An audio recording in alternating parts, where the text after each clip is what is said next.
Diana Ross turned 81 in the spring of 2025, still elegant, still guarded, still one of the last living witnesses to the birth of the Jackson 5. Over more than 5 decades, she has said very little about the boy who once called her Mama and grew into the most famous entertainer on the planet. But piece together her rare interviews, her memoir passages, her tweets, and her decades of public defense of him, and a picture emerges that is far more interesting and far more human than any single tabloid headline could capture. This is the real story of Diana Ross and Michael Jackson, built from the record they both left behind.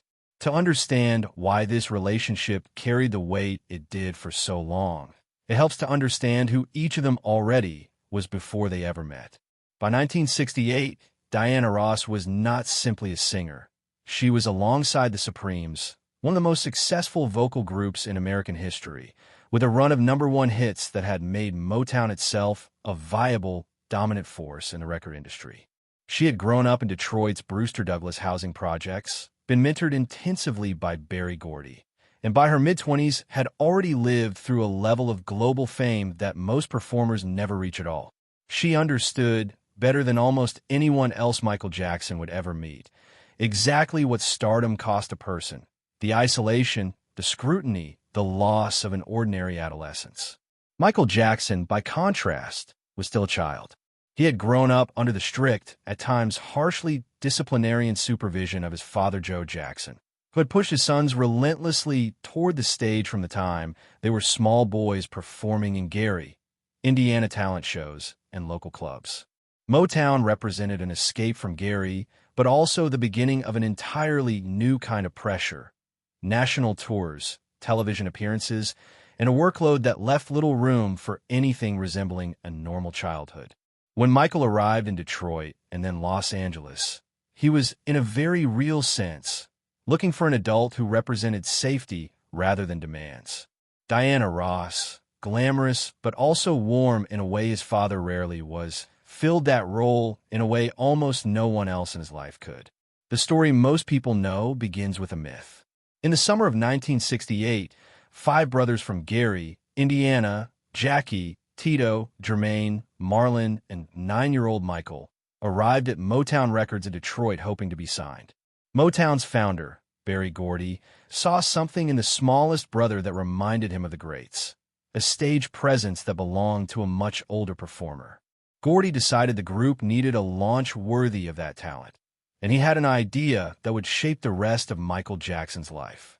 He would present the Jackson 5 to America not as unknowns, but as a discovery of Motown's biggest star, Diana Ross.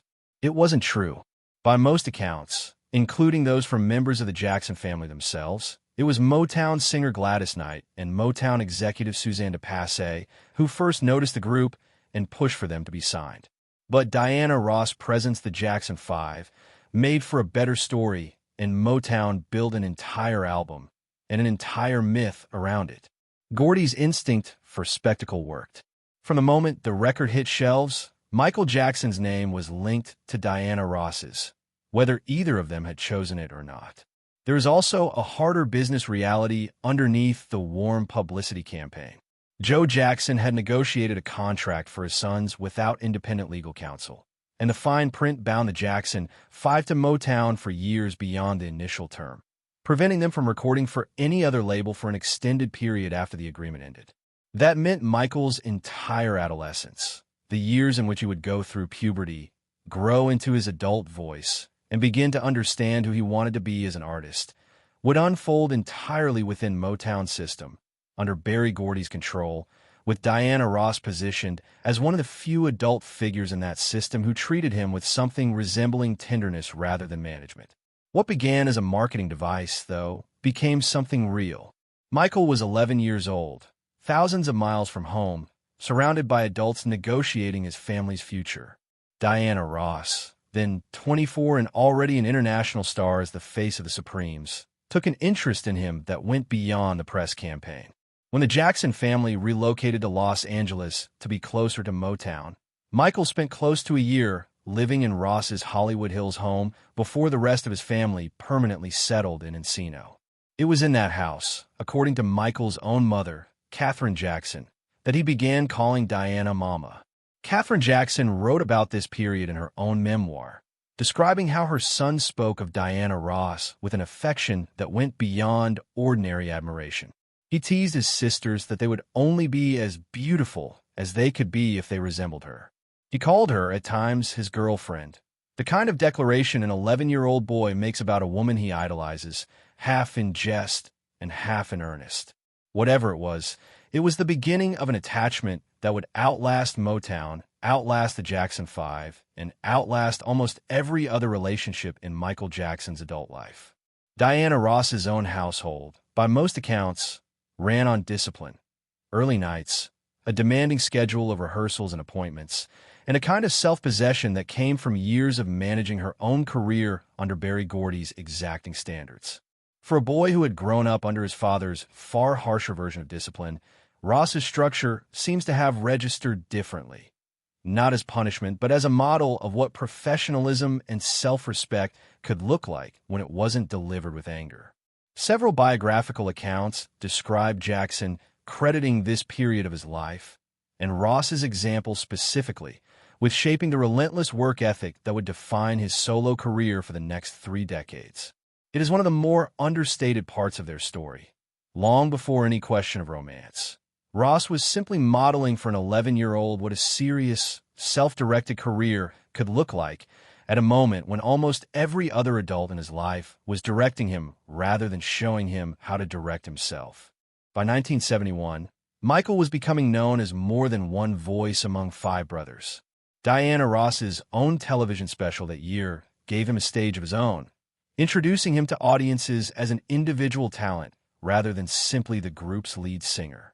It was Ross, by his own later account, who coached him through some of his earliest solo television appearances, helping him find comfort in front of cameras, teaching him stagecraft, showing him how a performer carries a room.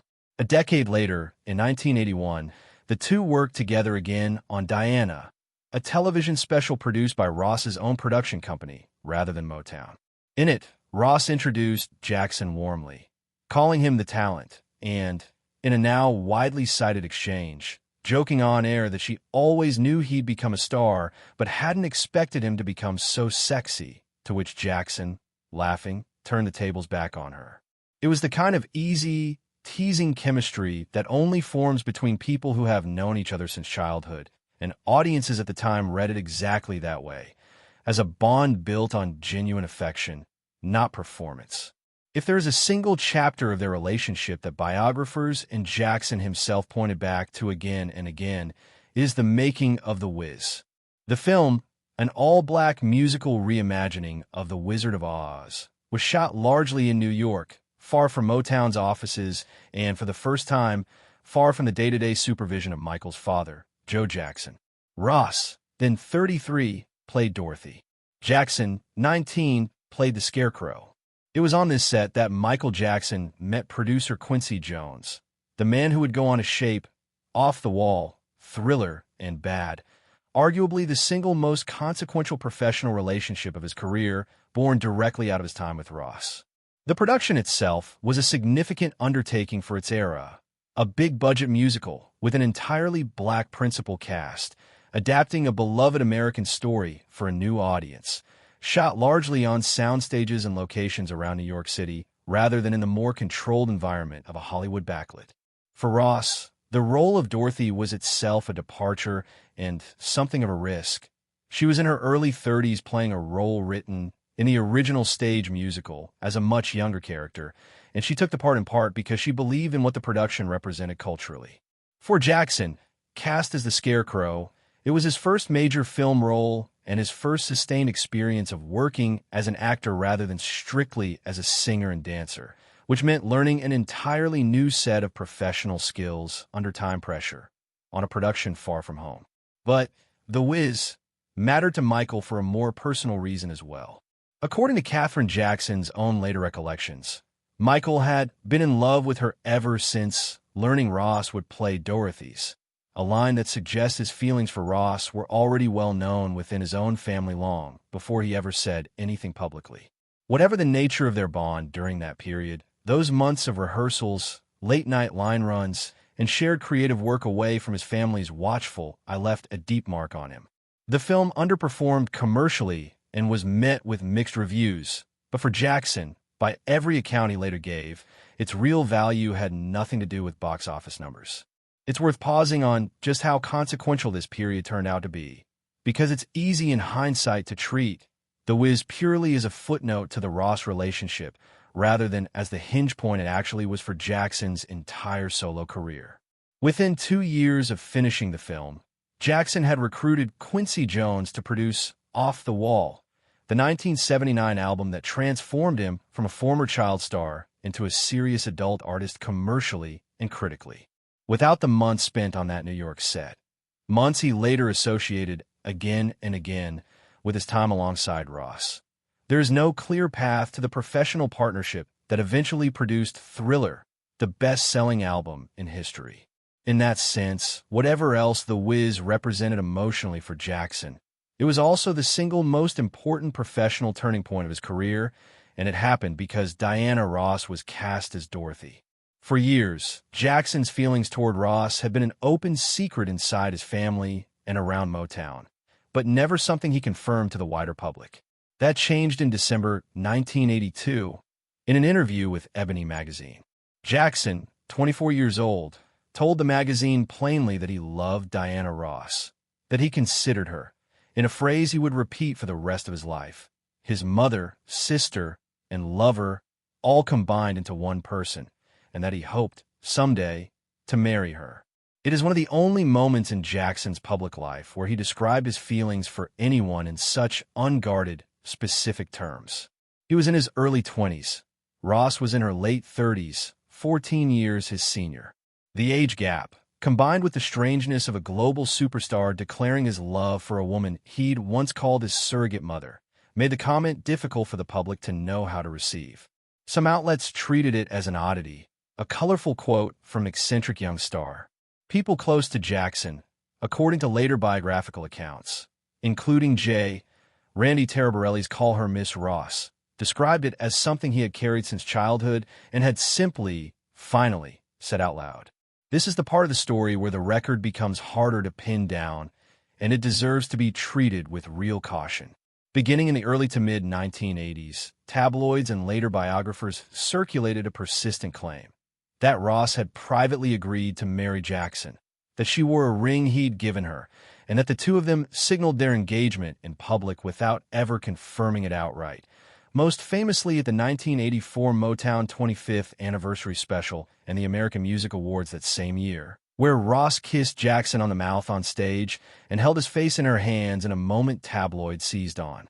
For weeks, what is documented is that the moment happened, that it generated enormous tabloid attention, and that British and American papers ran with cruel cradle robber and cradle snatcher headlines aimed at Ross over the age gap.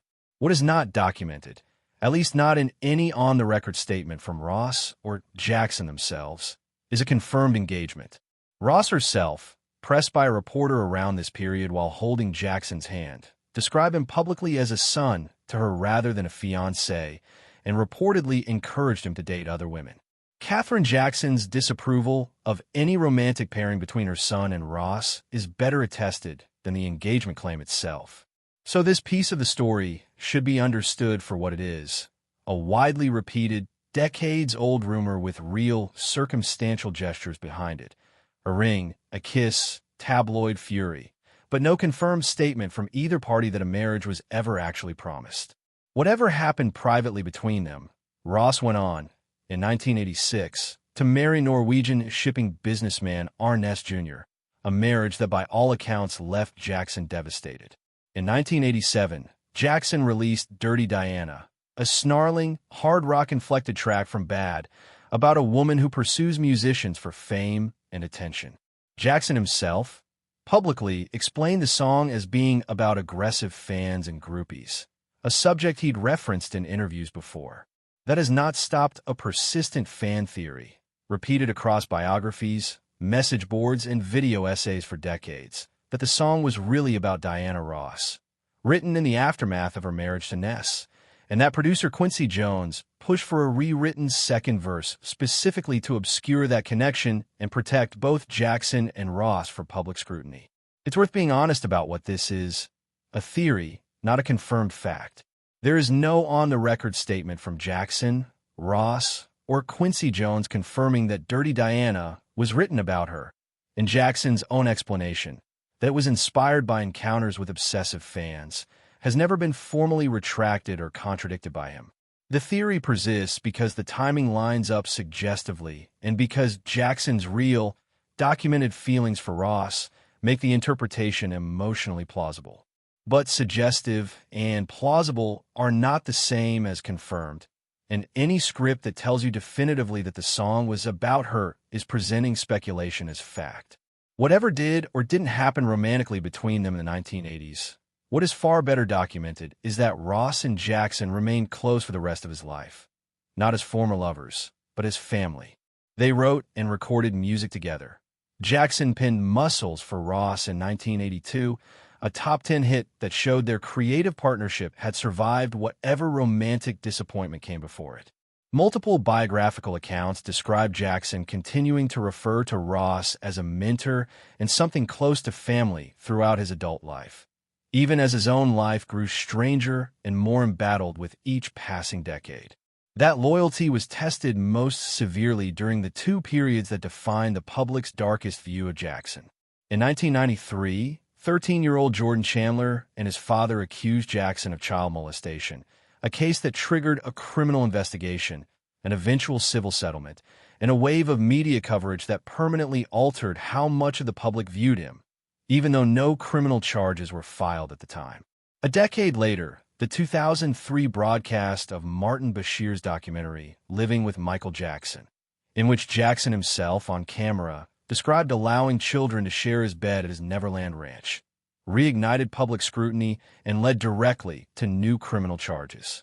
In 2005, Jackson stood trial in Santa Maria, California, in a case that stretched across months of testimony and intense tabloid coverage.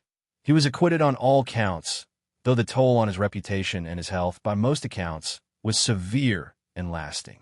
Diana Ross is widely reported, across multiple biographical sources, to have remained a defender of Jackson throughout both ordeals, at a time when many of his industry peers, and even some family members, distanced themselves from him. The precise details of private phone calls, visits, or exactly what was said between them during this period vary by source and are difficult to verify independently, so they're presented here only as widely reported claims rather than settled fact. What is verifiable is her public posture. Unlike a number of Jackson's contemporaries, Ross never issued a public statement condemning him or distancing herself from him during either crisis, and she continued to appear supportive of him in the years that followed both cases. When Michael Jackson died, suddenly on June 25, 2009, Diana Ross's grief was immediate and, by the standard of her usual public reticence, unusually raw. She released a statement in the